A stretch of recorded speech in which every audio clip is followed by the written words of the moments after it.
Mukunda Jewelers, first ever factory outlet opening soon in Jubilee Hills.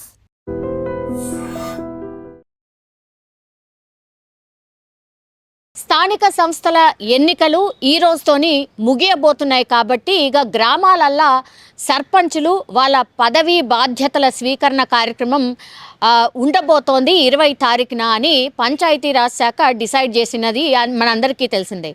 కానీ ఇప్పుడు అందరూ కూడా పంచాయతీరాజ్ శాఖకు సర్పంచులందరూ నూతనంగా ఎవరైతే ఎన్నికైనరో వాళ్ళ బాధ్యతలు స్వీకరణ మంచి ముహూర్తం చూసుకుంటారు.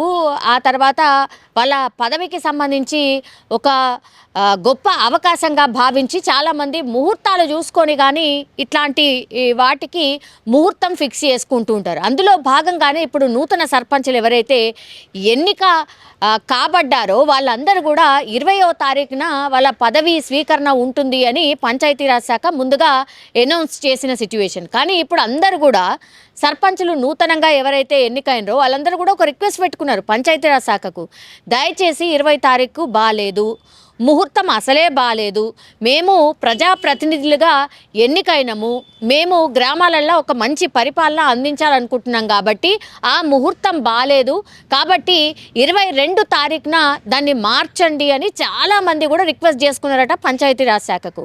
దీంతో అందరి అభ్యర్థన స్వీకరించిండ్రు.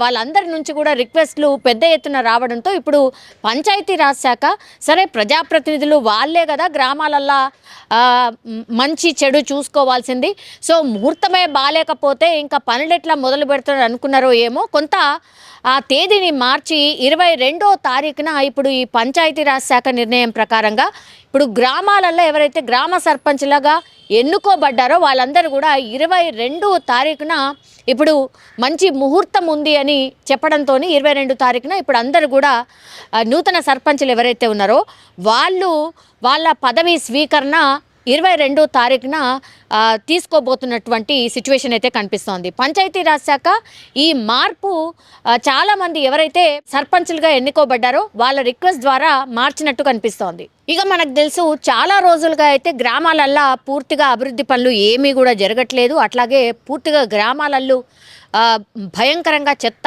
చెదారం అనుకోండి, అసలు పరిపాలనా వ్యవస్థ అస్తవ్యస్తంగా ఉన్న సందర్భం. అంటే నిధులే లేకపోతే, అసలు సర్పంచ్లే లేకపోతే ఎవరు దానికి అజమాయిషీ తీసుకోవాల్సింది? ఇప్పుడు ఈ సర్పంచ్ ఎన్నికలు కానీ సర్పంచ్లను ఎన్నుకున్న తర్వాత ఇప్పుడు ఇమీడియట్గా ప్రభుత్వం కూడా వాళ్ళకి వెంటనే నిధులు సమీకరించి జనవరి చివరి వరకల్లా ఇప్పుడు ఏవైతే కేంద్ర సర్కార్ నుంచి 3,000 కోట్ల రూపాయలు ఏవైతే గ్రామాల అభివృద్ధికి కేటాయించిందో కేంద్ర సర్కార్, ఆ నిధులన్నిటినీ కూడా ఇప్పుడు జనవరి చివరి వరకల్లా తీసుకొని వచ్చి ఇప్పుడు గ్రామాలన్నిటికీ కూడా ఈ నిధులను మళ్లించి అభివృద్ధి కార్యక్రమాలను చేపట్టే విధంగా గవర్నమెంట్ కూడా చర్యలు తీసుకుంటోంది. అందులో భాగంగానే రేవంత్ రెడ్డి కూడా కేంద్ర ప్రభుత్వానికి కూడా రిక్వెస్ట్ చేసిన సందర్భం. ఇప్పుడు మీరు గ్రామాలల్లో అసలు సర్పంచులే లేరు, నిధులు ఎట్లా అన్నప్పుడు ఇప్పుడు మార్చిలో ఆ నిధులన్నీ కూడా 3,000 కోట్లు ఏవైతే కేంద్ర సర్కార్ ఇస్తుందో గ్రామ అభివృద్ధి కోసం ఆ నిధులన్నీ కూడా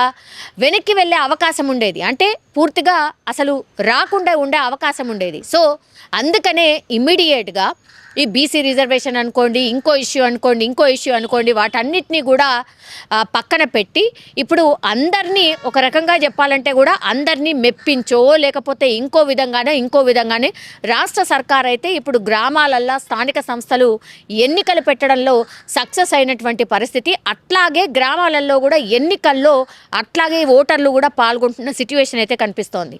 అసలు ఓటుకి కొన్ని చోట్లనైతే 50,000 40,000 ఒక్క ఓటుకే ఖర్చు చేసి మరి సర్పంచ్ కావాలనేటువంటిది కూడా అక్కడ ఉన్నటువంటి సిచ్యువేషన్ ఉంది అని అంటే మనం అర్థం చేసుకోవచ్చు. సో ఈ ఎన్నికల్ని అందరూ కూడా స్వాగతిస్తున్నారు అనుకోవచ్చు.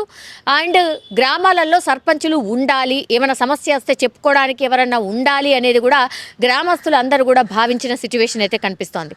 తెలంగాణ వ్యాప్తంగా కూడా పూర్తి స్థాయిలో స్థానిక సంస్థల ఎన్నికల్ని కూడా చాలామంది అంటే మా కోసమే కదా ఈ ఎన్నికలు, మేము ఓటేస్తేనే కదా మా సర్పంచ్ని ఎన్నుకుంటాము అన్న దాంతో చాలామంది కూడా గ్రామానికి వెళ్ళి తమ ఓటు హక్కును వినియోగించుకొని వస్తున్నారు.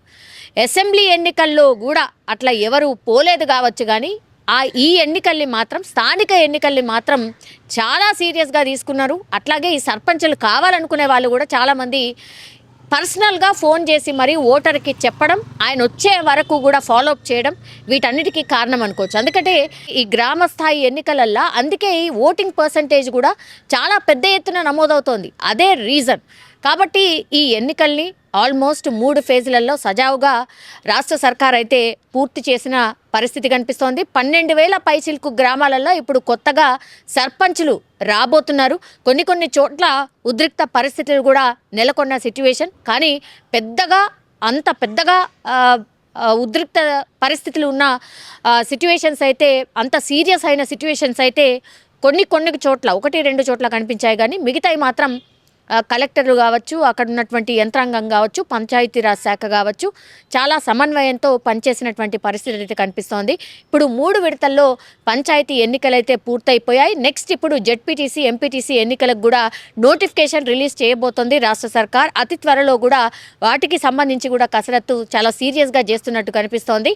ఇప్పుడు గ్రామ సర్పంచులు ఎన్నుకోబడ్డారు కాబట్టి వాళ్లకు అభివృద్ధి కోసం ఏవైతే నిధులు ఉండాలో వాటన్నిటిని కూడా ఎంత త్వరిత అయితే అంత త్వరగా కేంద్ర సర్కార్ నుంచి రప్పించి ఇప్పుడు సర్పంచ్లకు ఇప్పించే కార్యక్రమాన్ని చాలా సీరియస్గా ప్రభుత్వం కూడా తీసుకుంటున్నట్టుగా చెప్తున్నారు. సో జనవరి నెలలోనే ఈ నిధులన్నీ కూడా గ్రామాలకు చేరుతాయని, అప్పుడు ఈ సర్పంచ్లందరూ కూడా దాన్ని సక్రమంగా యూజ్ చేస్తూ గ్రామ అభివృద్ధి కోసం పాటుపడాలి అని కూడా చాలామంది ఇప్పుడు ఓటర్లు ఎవరైతే ఉన్నారో వాళ్ళు ప్రభుత్వం కూడా రిక్వెస్ట్ చేస్తున్న సిచ్యువేషన్ అయితే కనిపిస్తోంది.